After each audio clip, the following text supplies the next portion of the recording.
recording for you guys. Great. So I'm so glad that you guys were able to join today. And I just wanted to give you guys some updates on the VTNE, answer any questions you guys have for the VTNE, because I know that there's a lot of questions that you guys have.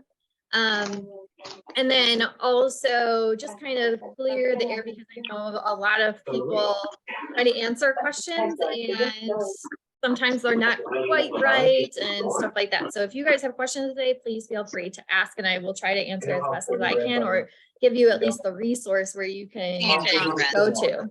Okay. I will ask, just so that we have the background noise. I think I got the background noise. Go ahead and mute yourself, and unless you guys have a question, then you can unmute yourself just so everyone can hear. Okay.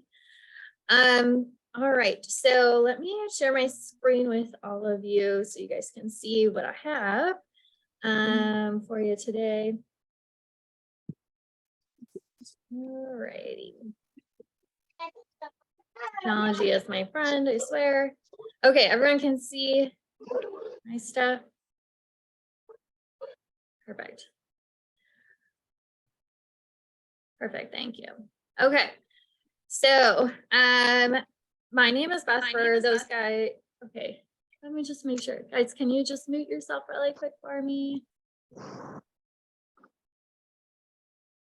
It is much appreciated. That way we don't have any background noise. Awesome.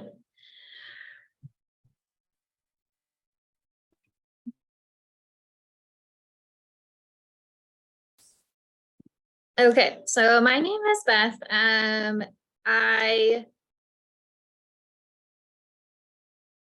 Oops, let me go back. I actually run VTNE Prep.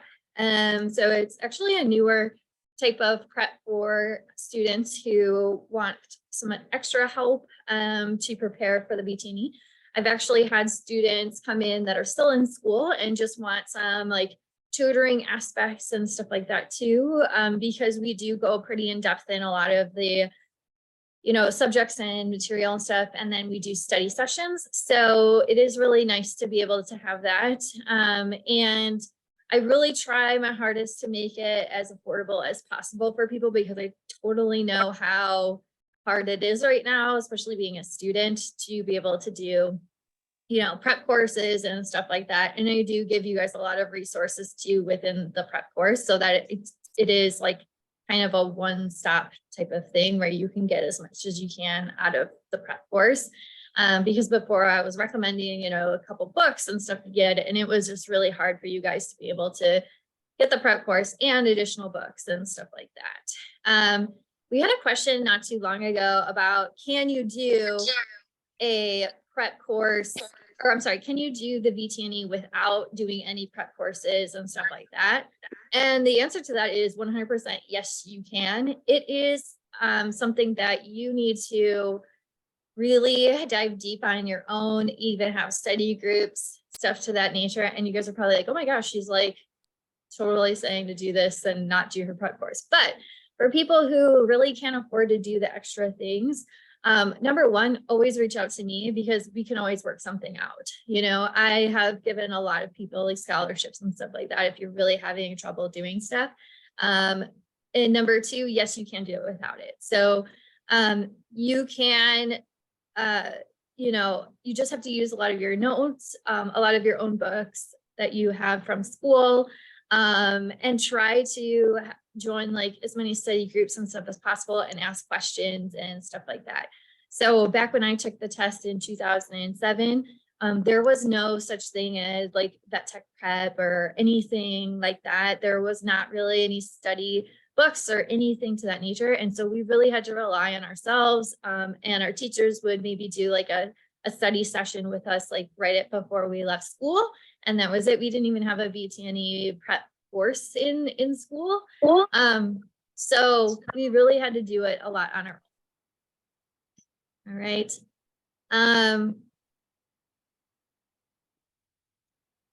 Okay, so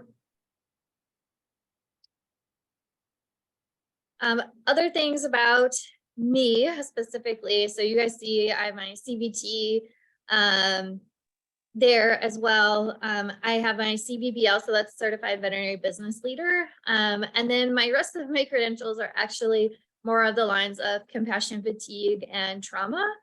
So essentially I'm a field traumatologist, so I actually volunteer for the Green Cross. And this was something I really wanted to do, especially when we were going through COVID and stuff like that. And I felt like we were going to need a lot of help within our field with compassion fatigue and even trauma that we were seeing. So I did a lot of school essentially, or, classes to be able to understand really what compassion fatigue and trauma is. And there's a lot of misconceptions of especially what compassion fatigue versus burnout really is in our field. So I think that's going to be something really important in the next couple of years, and especially now with the VTNE that I'll kind of share with you guys. Okay. All right. So moving forward. So just a little bit again about my course essentially is that you're going to see that we have like comprehension. We do test ourselves. So if you're seeing some of the other ones, a lot of it is, question, question, question, and you are kind of like trying to remember what those questions are versus like comprehending what the actual material is. So that's why we do a lot of the study sessions and stuff too. And I want to see how much you comprehend. I ask questions all the time. We do discussion posts and stuff like that. I don't want to spend a ton of time talking about me, but in the VTNE prep. We do have a great pass rate. We have a lot of wonderful members on our actual page. So it does help by asking questions and stuff to be able to bounce ideas off of each other. And then we've had so far in the last couple of years, over 1,000 people now be able to take the test. So it's been really great. We are able to offer over 40% of our profits back in scholarships and educational resources, which I'm really proud about. So we are able to sponsor really great initiatives within the veterinary field and stuff like that. So essentially the money that is paid to all of this crash course and stuff like that is being donated back to the veterinary field in some sort of way. So medical math, we do have a medical math course, and I am building out some other ones too. I'm working on a pharmacology one right now. So that is a $30 course. The crash course normally is $170, but right now I'm running a special for all of you that it's $125. So sometimes I'll run like things, whether it's like Christmas time and I know that, it's tight on money, I'll kind of run it cheaper for you guys so that you can still join and stuff like that. And then I do one-on-one tutoring, but essentially one-on-one tutoring is totally fine, but you do get a lot out of the crash course. So I do sometimes say, well, what especially do you need tutoring on? Let's see if the crash course is going to be a better, more for your money kind of thing, but I'm more than happy to always do tutoring with you. Okay, so that was it about VTNE prep. Any questions about that before I move forward? Really, the idea is to talk about this. All right, so the content for the VTNE essentially, okay, is that normally, all right, Karen, a couple of people, can you guys please mute yourselves really quick? Got some background noise. I appreciate it. Just check to see if you're muted. All right, so the content normally, as we see, so if you guys have looked at the background in it, or the background of the VTNE, you'll see that we have multiple domains. So you'll have pharmacology, surgical nursing, dentistry, laboratory procedures, animal care, nursing, diagnostic imaging, anesthesia, emergency critical care, pain management, and then we'll talk about this last one here. So you'll normally see those 9 domains that are there, right? So when you look at it, they aren't all equal, okay? So you'll see that to the right here, that like animal care and nursing has the biggest amount of percentage that you're going to see in questions and stuff like that. And so we get a lot of people who come back and say, oh my gosh, I've seen a lot of, questions on exotics, or a lot of questions on, large animal. And as you see in the domain, there's nothing in here that says exotics. There's nothing in here that says, large animal or anything like that. And so what can happen essentially on your VTNE is that we are talking about the overall kind of animals that fit within these categories. So it's not just dog and cat, it's exotics and large animal. That could be an animal care and nursing, right? We nurse and animal care on all of those animals. So you may see large animal and exotic within that. You may see large animal and exotic in surgical nursing as well, or emergency and critical care, or pain management as well. So however it's pushed out for those questions for you is sometimes why you see, more large animal and exotic. So you really have to prepare for whatever you're going to see. Okay. So the smallest that you'll see is diagnostic imaging. Okay. So, at least for now, right? Now starting in the November, December time. So anyone taking their test November, December, or planning to take their test November, December. Okay. So I'm talking to some of you guys. Perfect. So your test is going to look a little bit different. This is what your test is actually going to look like. Okay. You're going to actually have 10 domains. All right. So a lot of teachers are freaking out right now. And I think essentially it is a big freak out at first, but when we do talk about it, there added communication, veterinary professionals, support services in there. Okay. But essentially, I think what they're doing is just moving that out and making it its own domain, where before it kind of was already splashed in there everywhere. Right. So your test is going to be a little bit different, but the overall is that you're still going to have the same amount of items in there. So the test overall is 150 questions that are graded, with the 20 that are, that are going to be like practice problems, right? And these are going to be essentially the percentage of those items. All right. So let's go through each one. Okay. So I went from the largest to the smallest that we'll see. Okay. So largest to smallest is animal care and nursing. So these are the things that you really have to pay attention to, okay, when you're starting to study. So we're utilizing their anatomy when it applies to patient care. So what does that mean? Like when you're drawing blood, right? How are you going to actually draw blood appropriately? Do you know your anatomy for like a saphenous vein, that type of thing? Okay.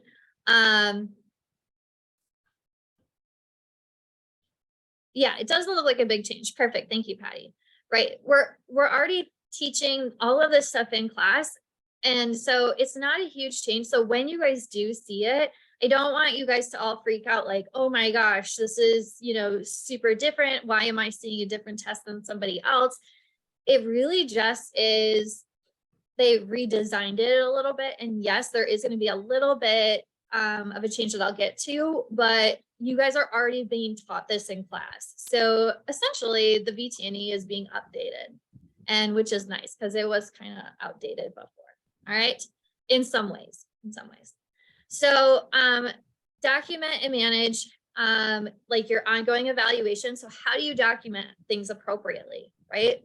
You guys should already know that kind of stuff. So just kind of give yourself these ideas. So you guys will be able to see all of this stuff and just be able to be like, okay, can I study this line by line? So you know exactly what to study. Because I get a lot of people go, I don't know where to begin and stuff like that. No, there won't be any changes for the July, August. You guys are good for now. But it is a good opportunity to go back and look at like the stuff that AAVSB has if you're still studying, and see these things too. So you can still go off of this stuff, but also just look at, your stuff for July and August, and it just go line by line and say, okay, like, how do I study for this? And it gives you kind of an idea of where to start. Perform those nursing procedures. So how do you do those treatments, like catheterization, wound management, bandaging? So You guys all learned how to do bandaging, right, from school. How would you do appropriate wound management? Like, how do you dilute certain things, right? Your dilutions and stuff like that. And then what type of catheterizations are we supposed to know? You know, things to that nature. Perform clinical procedures like in diagnostic. Guys, can you please mute yourself? I really appreciate it.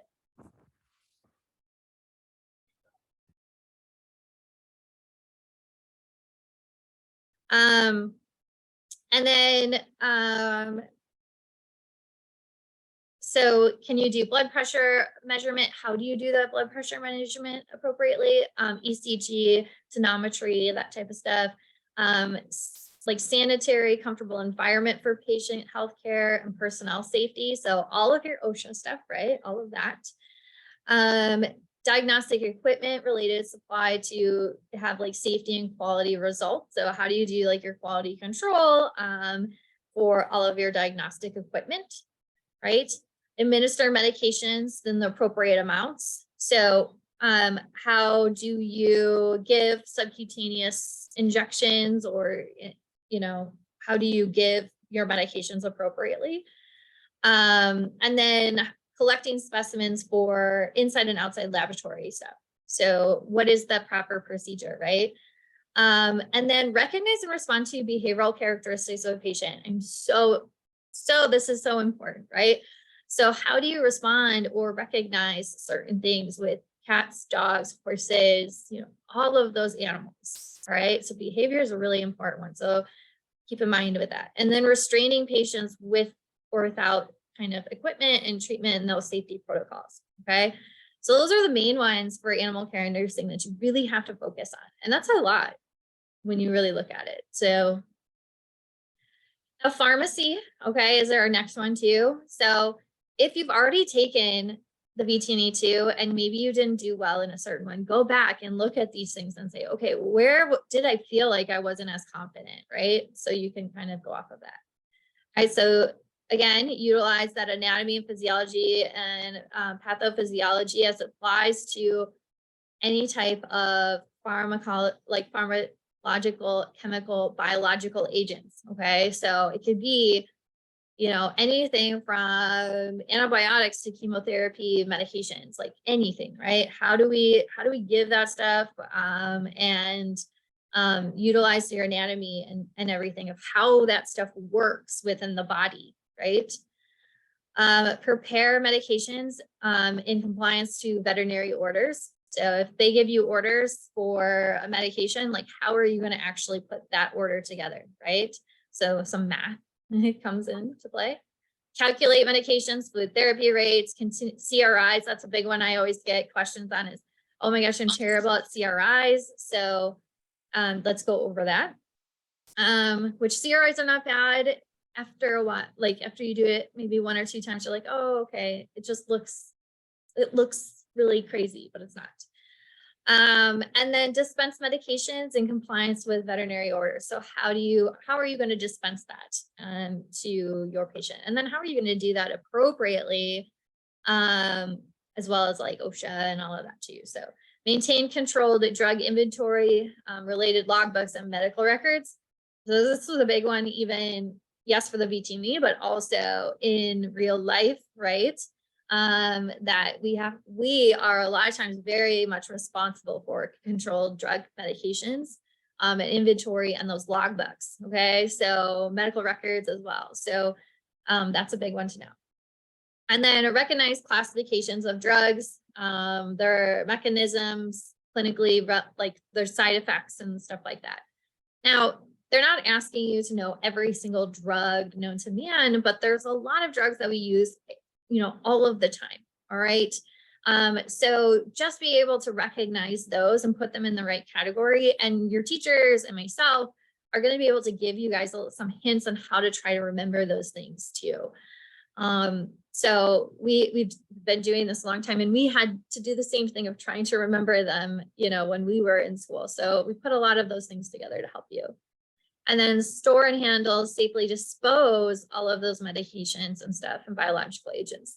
it is not appropriate anymore to take medications, you know, like controlled drugs or anything like that, and put them in litter and throw them away. Like that is not acceptable ways of disposing of medication, right? That's things we used to do. So we now have better ways of doing it. So these are things that we have to learn and then be able to test you on.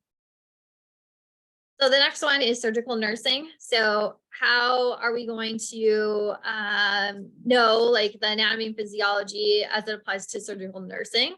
So how are we going to actually do the procedure? Do you actually know like how that procedure works and the physiology that goes with it?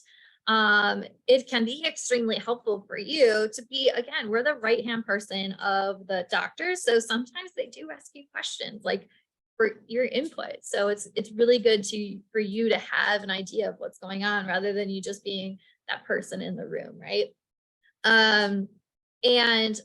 Preparing the surgical environment, the equipment, instruments, and supplies to help the needs of the surgery team in a way that it's sterile and stuff like that. So how do you put all of that stuff together, right? What is that surgery room supposed to look like?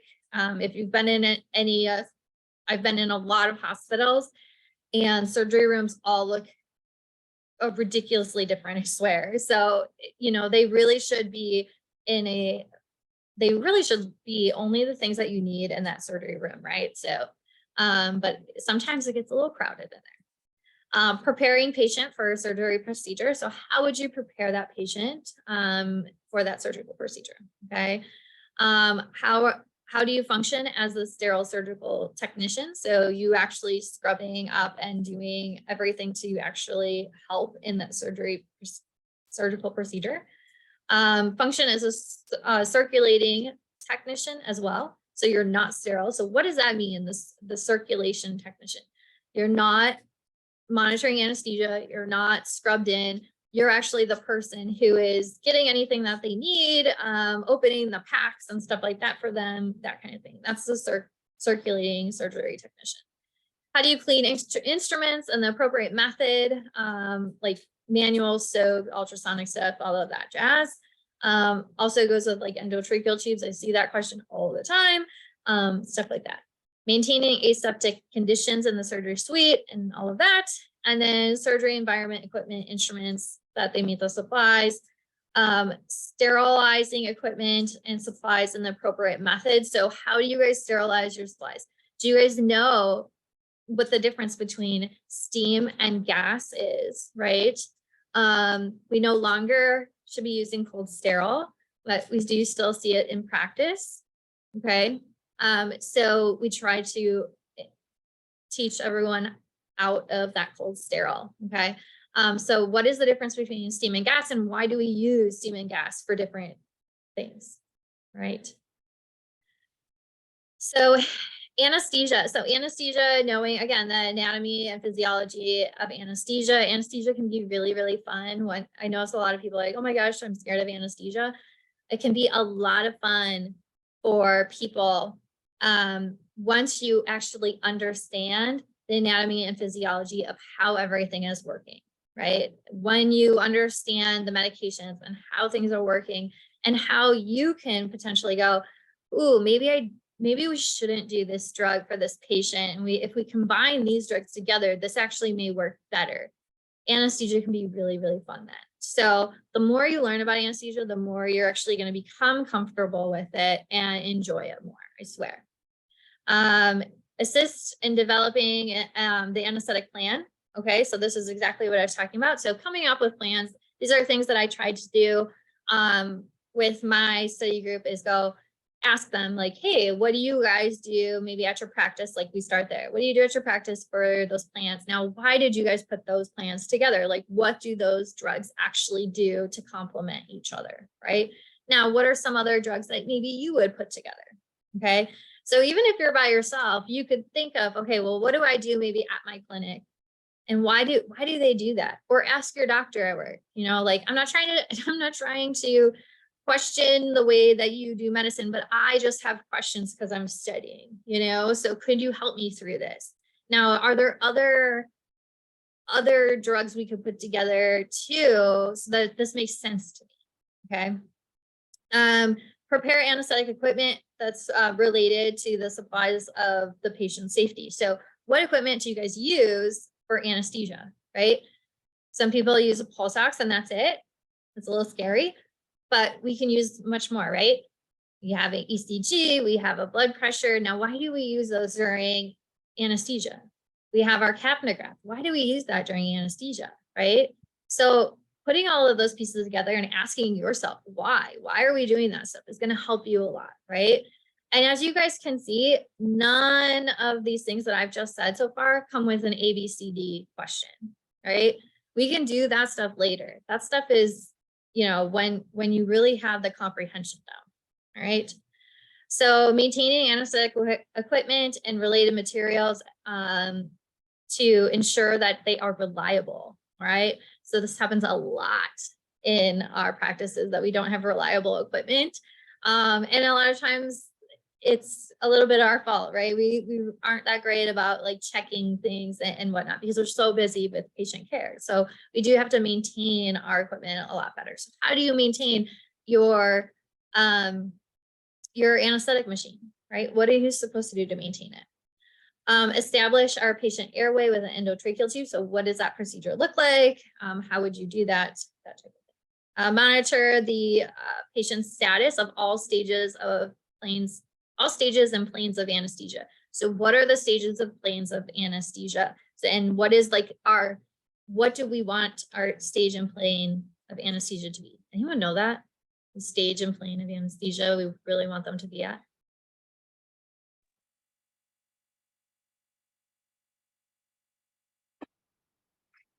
Stage 3, plane 2.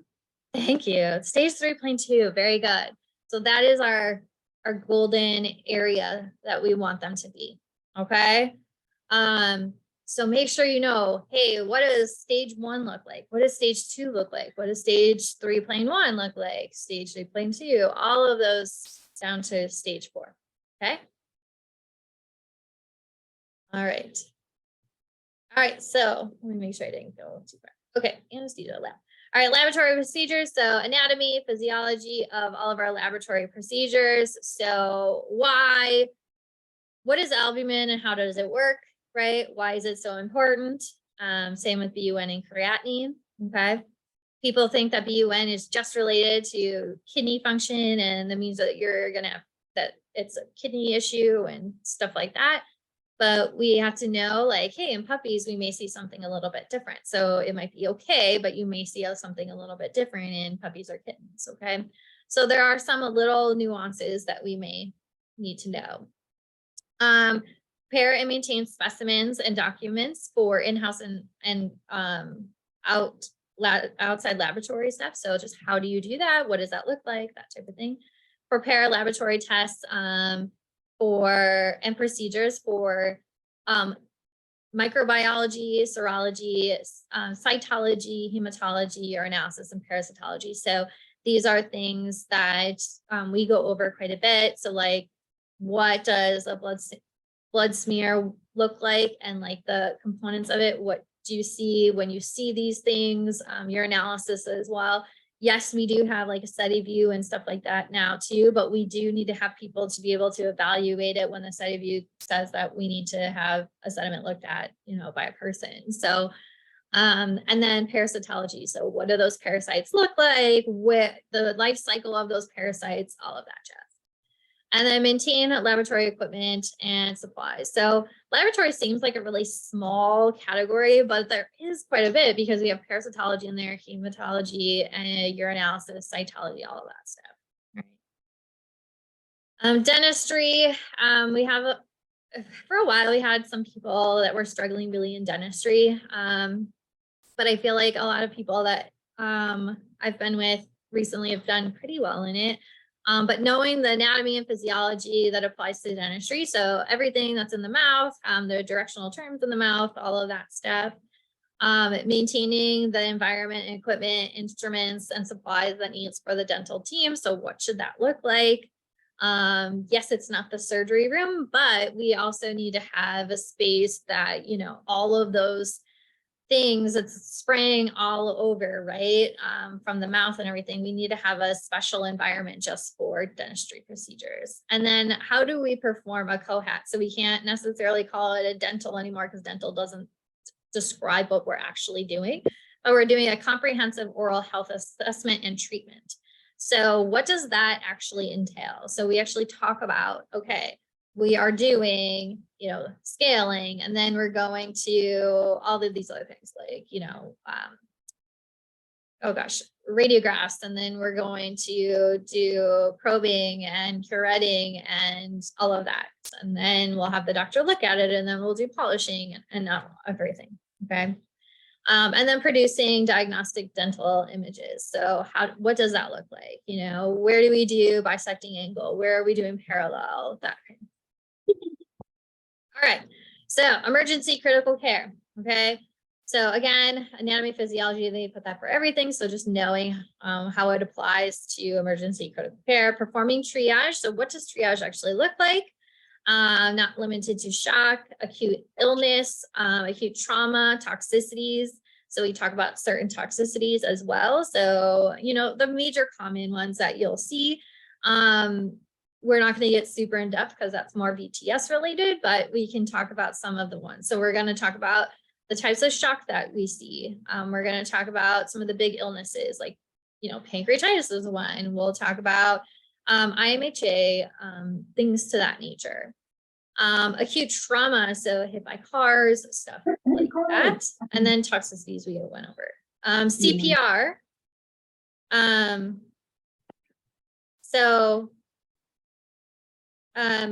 CPR, we will go over like the actual procedure of CPR and what each part of CPR is, whether it's basic life support or advanced life support, how many people obviously that we need, and those roles, the medications that we can actually give and how they work and why they work and when should we give them. Controlling acute blood loss. So how would you actually control that acute blood loss, right? Especially as a technician. And a fracture stabilization. So say a doctor is not available at the moment and you have like this little greyhound that's like holding its leg and it's really, really broken, crazy, right? So how are you going to stabilize that until your doctor can actually see it and take a look at it, right? Performing critical care nursing procedures. So remember, critical care and emergency are separate, right? So critical care is like your ICU patients that are already been evaluated and looked at by your doctor.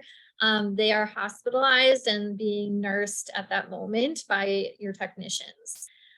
So how are we going to actually do like blood transfusions, and what are those different types of transfusions? So like the different types of colloids. So we have packed red blood cells, whole blood, frozen plasma. So those, like, why would we give those different components? So we'll go over that, and then how we give them. Fluid resuscitation and ongoing oxygen therapy. So how do we just give oxygen? Do we just like, turn it up to 2 liters, per minute if they have a nasal cannula? Like, how do we actually, determine how much oxygen a patient needs? If they're a Chihuahua versus a Great Dane, right? Do they all get 2 liters per minute with a nasal cannula, or is there actually a formula that we do? There's actually a formula we have. So you guys have to be able to know that, all right? Performing ongoing evaluations like a physical. Behavioral is huge, okay? So especially in emergency, behavior changes. So evaluating that behavior at that present moment, and being able to respond to it. So that animal might be totally fine at home and healthy and happy and whatever. I am a normally happy person and nice and everything. But if I am going in an emergency and I feel like total garbage, I'm not nice. Okay. So be able to evaluate that behavior and respond to it appropriately. Nutrition is really important, and people forget it a lot in emergency and critical care. We forget it a lot in surgery. We forget it altogether. But if a patient is sick or healing in some way, we need to be able to give them nutrition so they could heal faster. So if they're not eating, we need to be able to give them nutrition some type of way, whether it is IV nutrition, whether it's in an NG tube, anything to that nature, right? And know that. So mentation status of patients during critical procedures. So what the meanings of it, like obtunded versus stuporous versus comatose, those types of things. All right, so pain management. So they separated pain management, of course, from anesthesia. I a lot of times will combine them when I'm teaching them and teach them at the same time, because we do a lot of our pre-meds with pain management too. And just like, we just talk about all of those drugs, but just know that pain management is like anesthesia and analgesia are two separate things. Okay. So if you have a patient who is having a surgery procedure and you see that that heart rate is going up and you keep turning them up on your anesthesia, maybe their pain management is not under control, right? So that, I think it's a good way for them to separate pain management and analgesia and anesthesia. I think that was good that they separated that out for you guys, because we do need to make sure that it is very separate in our minds when we are doing like anesthesia, especially because a lot of times people are just turning up that anesthesia, you know, turning up that isoflurane or SIVO and not thinking like, oh my gosh, maybe that torb has worn off, or maybe this is really painful and we should do a blocker or something. So utilizing, of course, the anatomy again, physiology for analgesia, recognizing the need for analgesia in a patient, right? So I see many times like in the ICU that, you know, this patient has been just not wanting to move, not wanting to walk outside, and, you know, not wanting to eat either. And we just kind of let it be. And instead we could say, hey, you know, this is really abnormal for this patient. Like they normally should be up and moving at this point. Maybe they're still painful. Let's try giving them some pain medication, right? And that can be really helpful. So their pain can look very different for a lot of different patients. So we need to recognize that. And helping to assist and develop different types of pain management for your patients to help with their healing. So we're the ones that are watching our patients all the time. We have our hands on the patient as well. And so we're going to know the type of pain management that they are going to need. So really advocating for them and say, hey, I think they just might need a little bit more pain management. You know, I think can we like change it up just a little bit, or is there something else that we can try?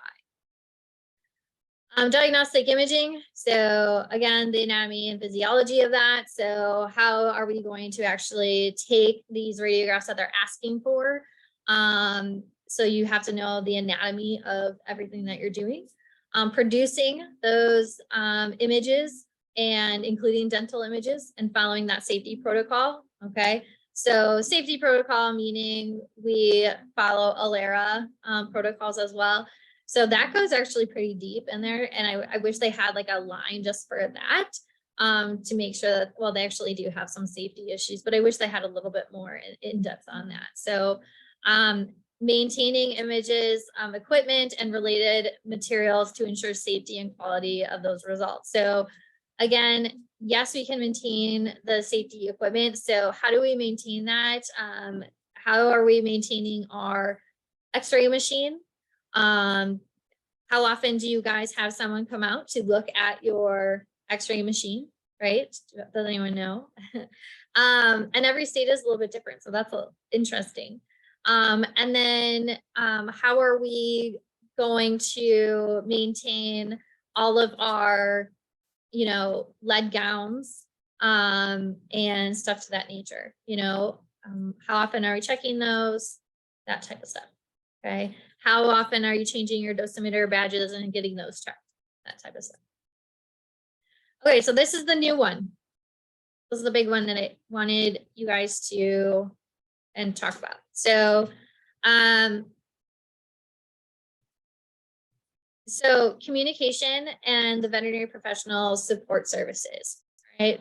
So this is about educating clients about animal care risks and side effects to promote and maintain the health of animals and the safety of client public, including but not limited to behavior, nutrition, our pharmacological agents, I'll just put that, dental health, anesthetic procedures, pain management, and preventative care, zoonosis, all of those things, right? So things that we already do on a daily basis in our jobs, right?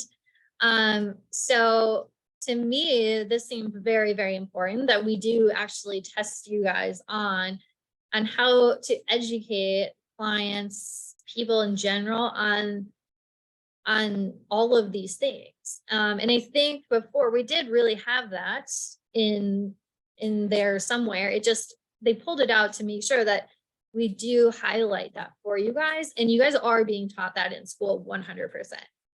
And I know you have projects on it and stuff like that. And I know you have projects on it because I made sure that my students had projects on it. So my students have projects for sure on it. So another one is maintain professional communication in all client and veterinary team interactions. So how are we supposed to, right, have professional communication to clients, veterinary team members, and stuff like that? So having our instructors give us advice on having those professional communications to anyone and their needs. How do we have these, when we have an interaction, how do we respond, stuff like that. So basically communication, right? How are we supposed to communicate appropriately? How would you respond to X, Y, and Z? Collecting payment information, okay? Also getting like a signalment, medical history, and primary complaint. So yes, collecting patient information, sorry, not payment. Collecting patient information. So signalment, patient history, and primary complaint. So that sometimes goes along with like our triage that we do, but sometimes we just do that like in general when they first come in. Callback, status checks, documents. Yeah, document report. So yeah, callbacks are really important. So when we have those professional communications, 100% is about callbacks, status checks, all of that stuff. That's a really great point. So, you know, it's not just the interactions that we have, but like when we're doing callbacks to owners and everything like that, like how are we communicating to them? And how are we responding to some of those communications? And then to document that communication, like how are we supposed to document that communication? And same thing with veterinary team member interactions. Like if you have an interaction with a team member, and especially goes into leadership and stuff too, it's really important to document those interactions. If it's, you know, something that you want to bring to like your supervisor or anything like that. It's not to say that you are creating more drama on the need, but as you are putting down like what happened in your perspective. So you just want to have that. And then provide assistance with the euthanasia process, but not limited to consent, aftercare, grief management, stuff like that. So be able to give them assistance with the euthanasia process. And how does that look as well? Okay.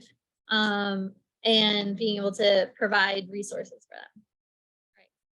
So there's a couple of things. So these are knowledge statements that they actually provided too. And I just kind of put on a document as well.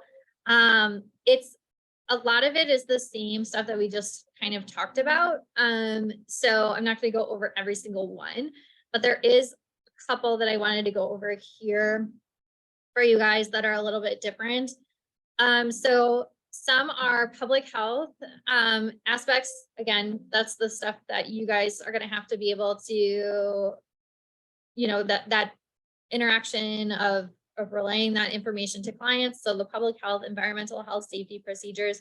So knowing that stuff of a hazardous material, patient safety, that kind of thing, evacuation procedures, safety plans, equipment, and then instruments. So this is the knowledge, like what knowledge do you have of this stuff? Disease control and prevention techniques. So How do we quarantine, isolate, vaccination, wellness care, herd health, that type of stuff, okay? Diagnostic procedures, we already kind of talked about, but also contrast studies. So how do we do contrast studies as well? And then quality assurance, of course, we talked about for our diagnostic imaging and safety for that. Pre and post assessment for anesthetic procedures. So what does that look like? What do you guys do? And then anesthetic induction, maintenance, monitoring, and recovery, including those stages as well. And how do you troubleshoot that stuff? Okay. So what is the most dangerous time of anesthesia that you could potentially lose a patient, right? Anyone know? Recovery, yes, recovery, right?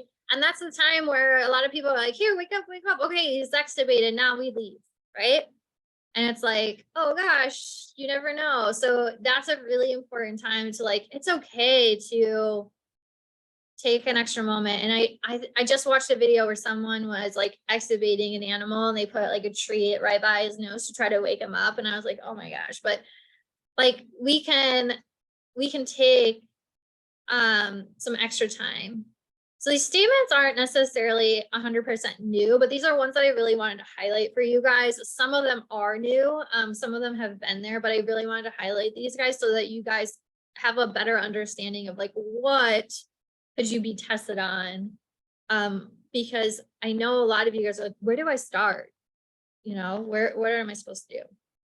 And I know for sure you're being taught this in school. So you just have to kind of go back and study up again on it. And I know it's hard because it's like some of these things you were taught this maybe a couple of years ago. So, but if I can pull it out of my brain from like 15 years ago, you guys can definitely do it.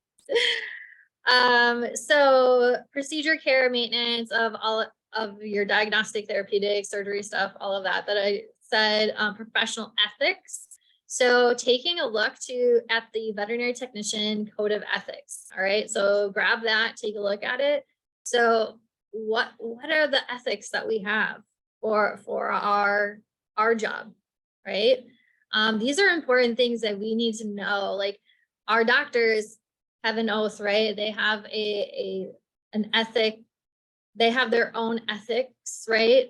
And so they have to live up to that too. But guess what?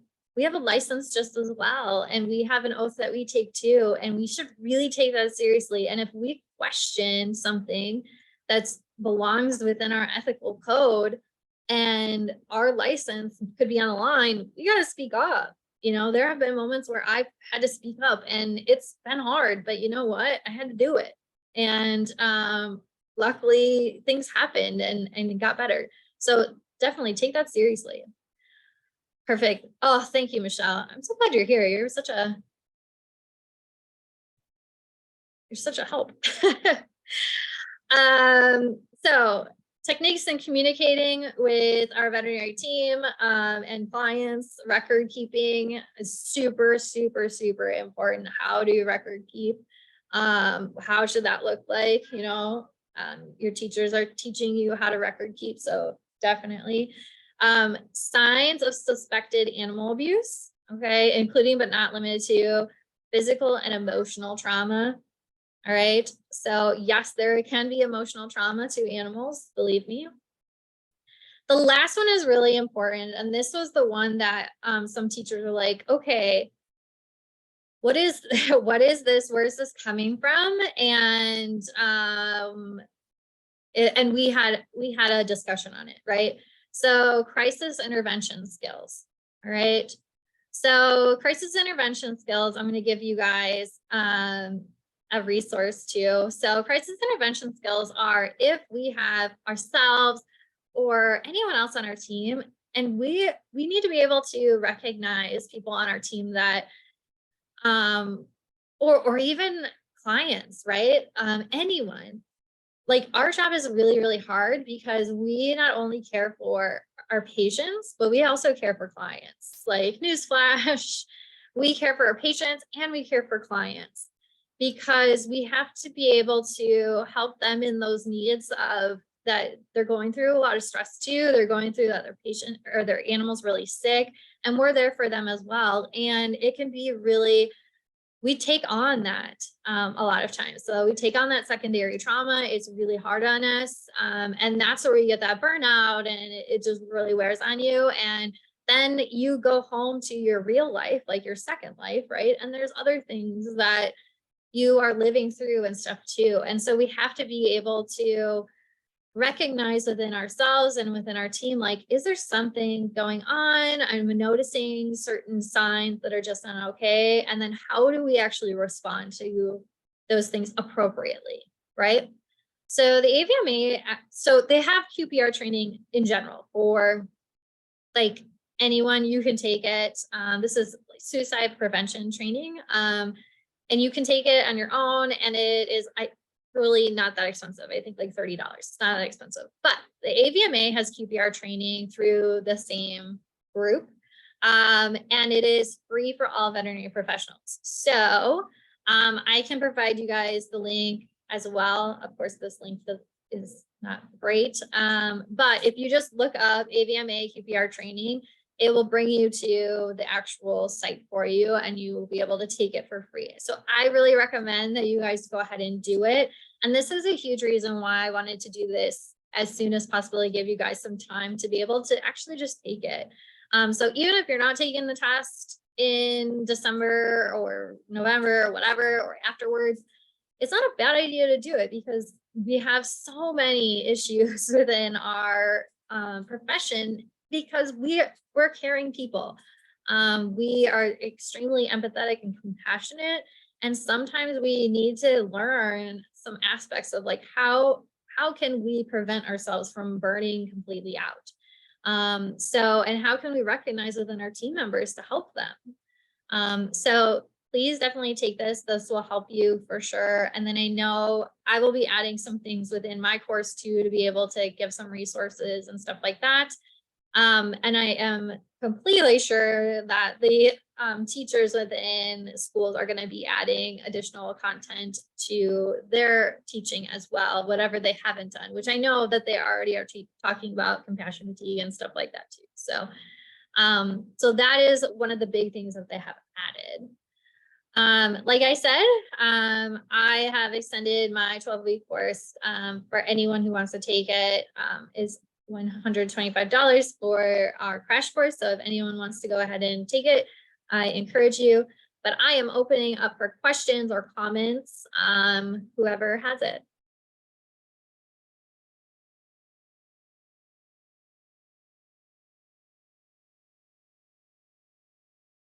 Anyone? Any teachers have any comments?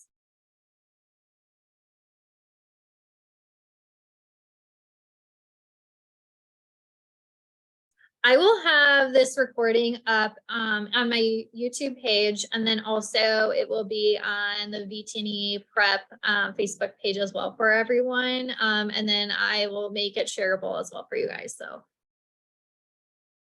when does my class start? So my class starts, I added another session. So the next session is going to be May 7th. That's when it's going to start. And then I have another class after that that's going to start May 26th. It's the Sunday. It's the last Sunday of May. I'll just say that. Perfect. So when do you open for the, okay, somebody answer that. So when do you open for the November, December testing window? So the testing window itself is actually November 15th to December 15th. They actually will have, I actually can get you the document that shows you like when they open for those. So I will link that to you guys as well if you'd like. But usually it's at least a couple months ahead of time. So would be, my assumption would be like August.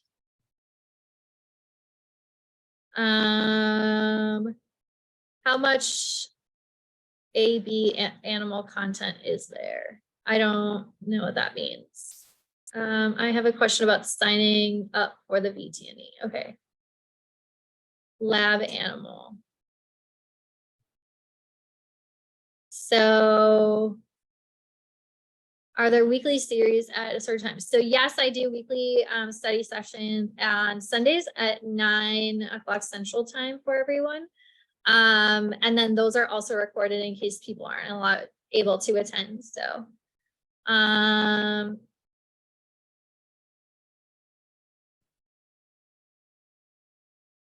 yeah, I can definitely stay back, Michelle, so we can talk. Does it depend on location?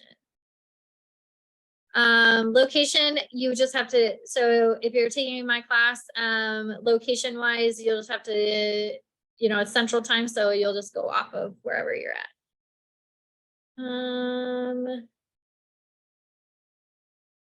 When is the crash course and how much? So I think I answered that. So I have May 7th is the one, and it's $125. For the crash course, I'm okay. Oh, if you're taking the crash course, got it. So if you want to take the crash course and you are taking for November, December, I typically recommend people, because it's a 12-week, and it's up to you. If you want to take the crash course, just do it at least the 3 months before. So if your session is like in November, go ahead and take it. So where is September? Like at least by August. Some people will start now, and I do have an extension, like you can also extend it. So people will do like a 6-month with me. So it just kind of depends on like how much studying you want to put in there, but most people are good with 3 months. Does the AVMA course give you any kind of certificate if you sign it in your class? I do believe there is a certificate that you do get at the end. Like I think I'm not sure if it's rates approved, but I think that you do get a certificate.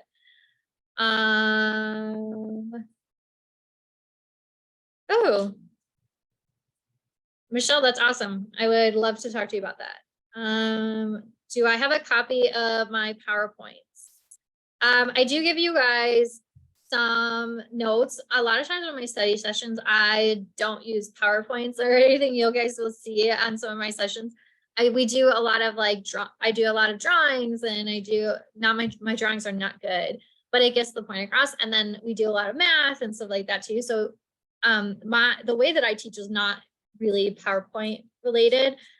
It's a lot of discussion based, which I think a lot of the students like. So I download, so if you have any of if you take my course, it'll be on an LMS. So if you are in school now and you've ever taken courses there, they use what's called an LMS. And so they'll put like their, you know, information and stuff on that. And then you'll be able to download and print whatever you need to print, or, you know, take the tests and stuff like that on there. So it's the same type of way of being able to go on there and get that material. Hope that answers your question on that.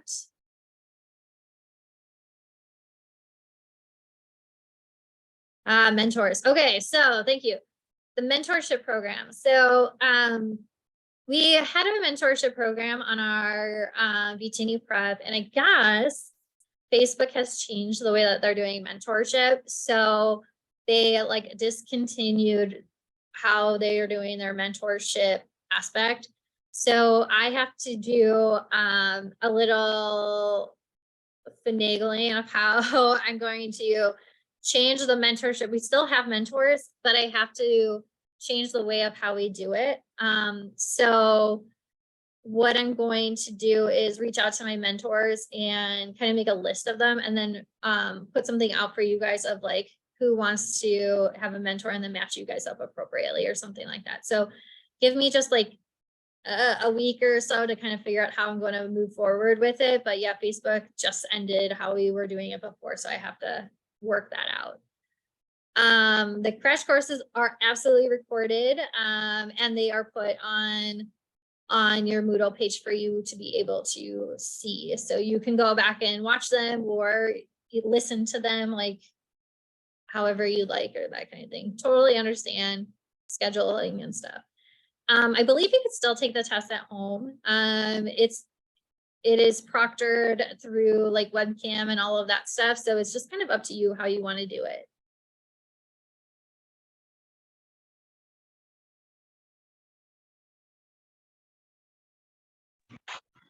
Any other questions?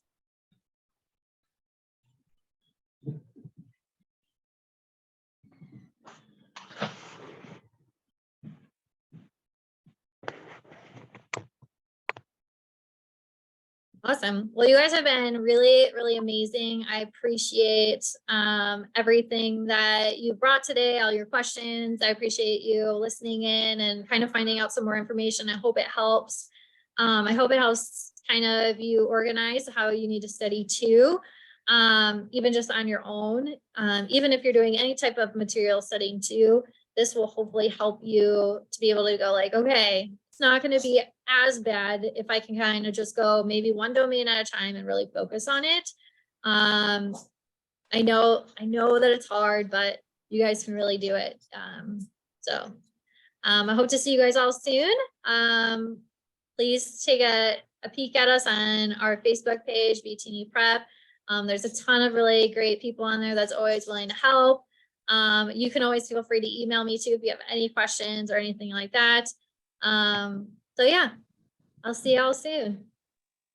Thanks for coming.